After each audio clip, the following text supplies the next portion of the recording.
Hi everyone, welcome to Mind Creature. Today I am here to teach about you about OOPS concept. First of all, I explain what is OOPS. OOPS stands for Object Oriented Programming Structure. So in Python, Object Oriented language. So creation of object and classes has made it easy. Classes and object two main aspects of OOPS. So firstly, I introduce what classes and object. Class provide us blueprint for creating real objects are called class instance. Class is container for static data or function which are called classes object attribute. And now I'm explain how to declare class. Here is this is the syntax of class. First we declare first start in the beginning of syntax we use class keyword, and after that we are give the class name, and after that we have decided the parenthesis, and this is the body of class, and this is optional document section. And now we are declare static member declaration or method declaration. After after syntax of this class, now we will move to PyCharm. And here I explain how to implement class. First I will declare class. After that I will object, so that we use the class. And in last section we use the static member of classes by using object. Now first I'm use class keyword, and after that we give the name, proper appropriate name, and this is a static member variable which are the predefined. And after that this is a static member function, and it will start with def keyword, and this is a predefined member in it. It's a constructor for initialize the member of the classes. And this is a user defined function, display count or display employee. This method used for to display number of employees, and give the information of about us employee name or salary. After that in next statement we are explain here. After completed this class structure, we create a object, and here we are give the body to object. It's a name it's a it pass to value to class, like it's a name and it's a salary. Same as it is, we are declare object of to second object and give passing the value. And here we are call two methods, display employee to print the employee information. Now I will run. Yeah, now it's a name of first employee and salary, and it's a second employee's information. Now next topic is a overview of OOP terminologies. We have many of terminologies of OOP concept. First is class variable. A variable that is shared by all instances of class. Class variable are declared within a class but outside of any of the classes method. Class variable are not used as frequently as instance variable are. And the next is data member. A class variable or instance variable that holds data associated with a class and its object. Next, function overloading.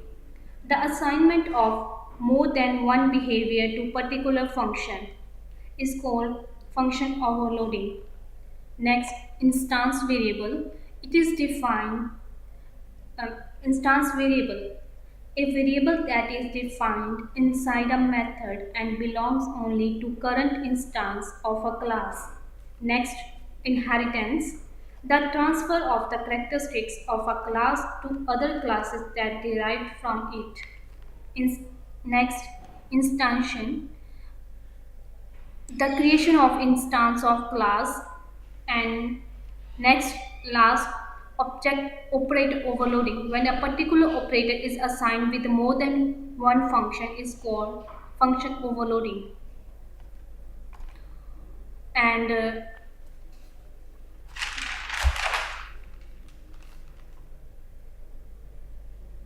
okay, the next topic is uh, here I'm explaining the structure of class. First, class keyword, class body, init method, self argument, that means self user defined function. And here we are create object, assessing attribute. We are use dot operator to assess the attribute. And this is the display function to display the information of student. And now I'm telling I will explain some special function. We can also use some special function to normal state to use to get the attribute of a classes, like get attribute, has attribute, set attribute, delete attribute. Get attribute used to get the value of attribute from class. Has attribute it used to check the attribute which exists or not. It return boolean value. If is it exists, then it will return true, and if it is not exist, it will return false. And the next is set attribute. Set attribute is used to set the value of a object. Like in this example, we set the value of age 17, and when we append this statement, it gives us 17, and last is delete attribute. This function is used to delete the attribute, any attribute. Like in this example, we delete the age of the student. And there are some built-in class attribute like dictionary, doc, name, module, base. And this dictionary containing the class's namespace. Doc, it represents the documentation part of class if undefined. And the name, it gives the name of class. Module name in which the class is defined. This attribute made in interactive model. Basis, it is possible empty tuple containing the base classes in order to their occurrence in the base class list. And here we are use these all built-in function like in this way, with the class name student, it's a class name. And it produce the result like this way. And now next topic is destroying objecting.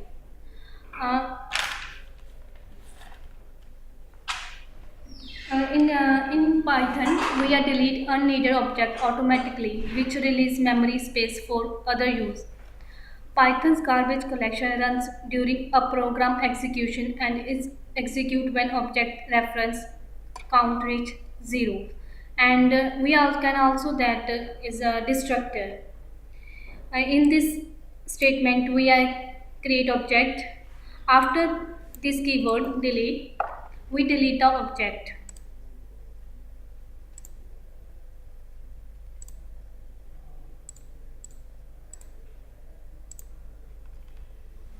Now here we are delete the object, and when we use the next time, it return a not exist error. Next, class inheritance. Child class inherit the attribute of its parent class, and you can use those attributes. Child class also override data member from the parent class. And this is an example of class inheritance. Sorry, this is the syntax of class inheritance. Here we are give the name of the class, which is a subclass, and here in parentheses we are declare parent class name, and these and subclass inherit the features of these parent classes.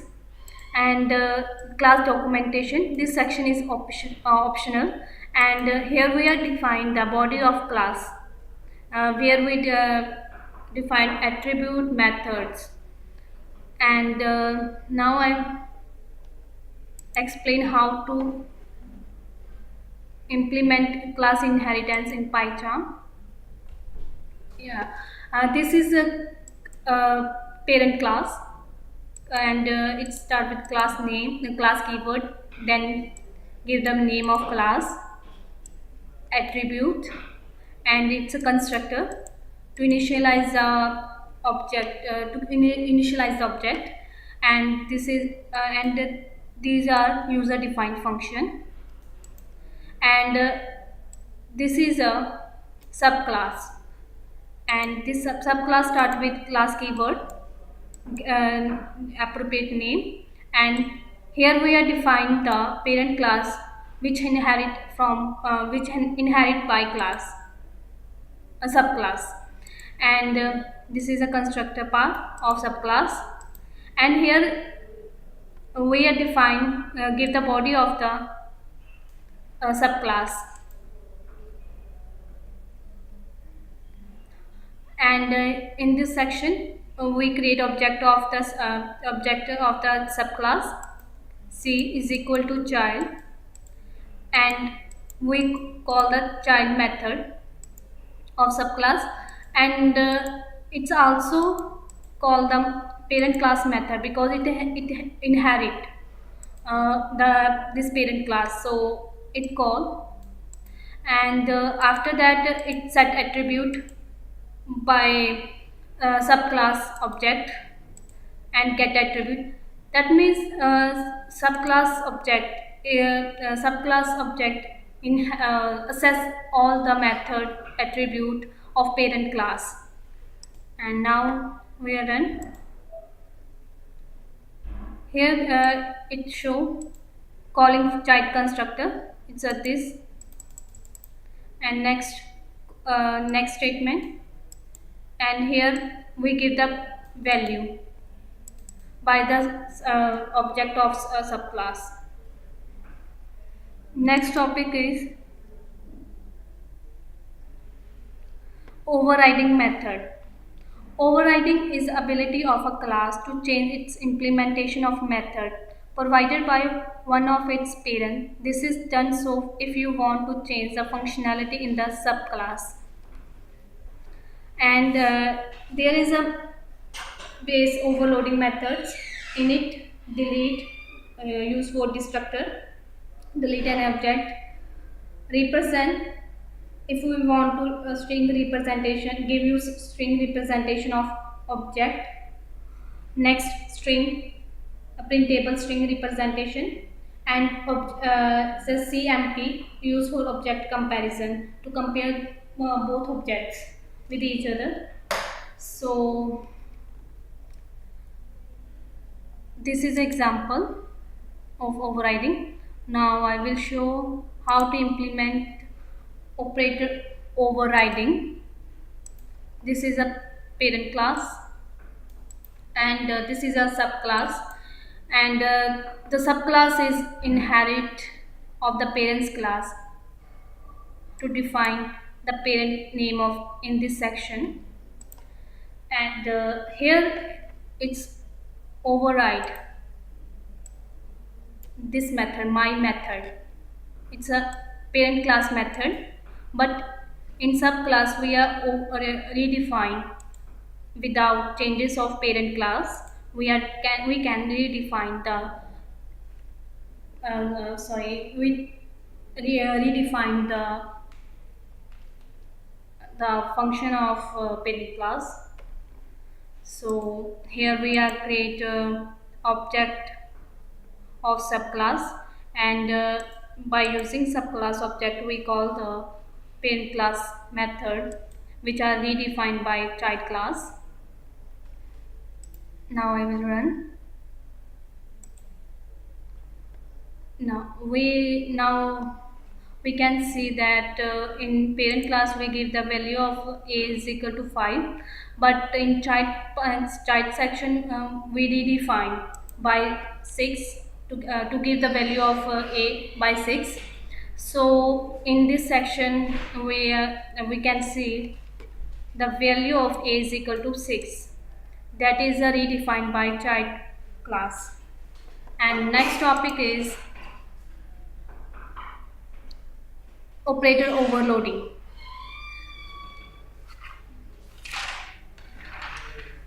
Operator overloading defining method for operators is known as operator overloading.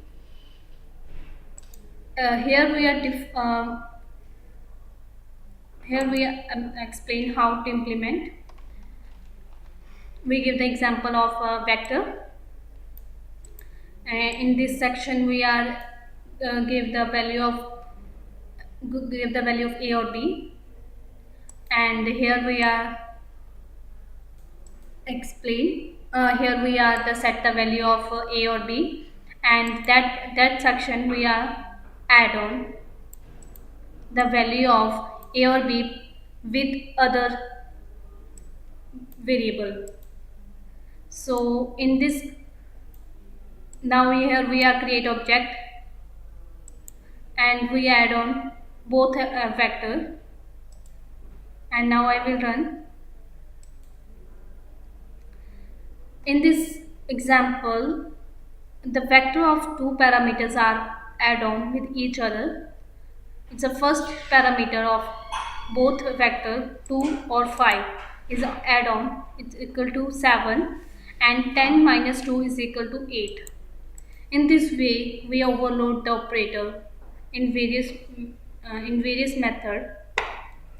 Now next topic is data hiding. In Python, to hide objects attribute outside the class definition for security purposes, so that other variable outsider of the classes, other method outsider of the classes cannot change the value of inner classes. So that security purposes we use this concept of data hiding, and in Python data hiding we use the double underscore.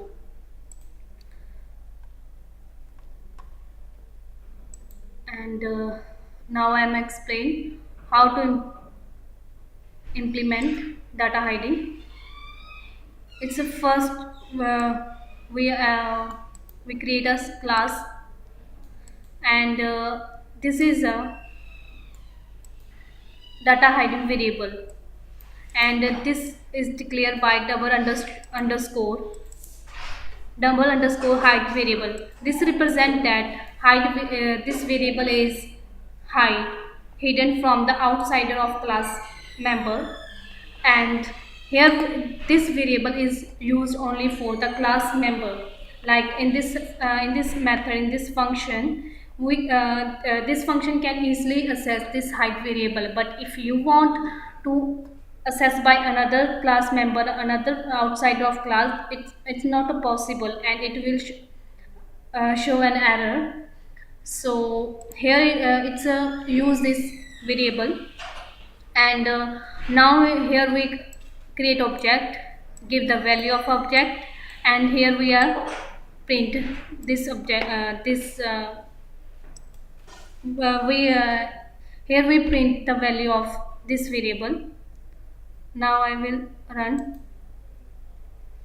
Here This code is given produce result. It's a 499. It's a increment every time. Now next topic is encapsulation and abstraction of data. One of the important advantage of OOPS is encapsulation of data. In this process, restricting access of some of an object's component and object internal are hidden from the outside object definition. So I'm already explained that we are hide the variable and method from outsider class, outsider function by hiding the data. And in OOPS concept, it encapsulate means wrap the data and function in a wrapper class so that another member functions cannot use this inner class member. And we are used to method get or set method so that the data cannot be used by another class member. And if any member outside of class use it, it produces an error. So um, this is a example. Here we are define name and it's encapsulate in this class data bind. And here we are give the here we are print a name, age and city of, give the information of student. And we are here give we a name. So friends, here we are create object print. So next topic is the data abstraction. It makes the program much easy, similar to functional abstraction. It is used to structure programs to operate on data abstraction to make assumption about the data. It basically deals with how data is manipulated. So in last, thank you for watching. For any queries, you can contact us at the link provided below. Bye.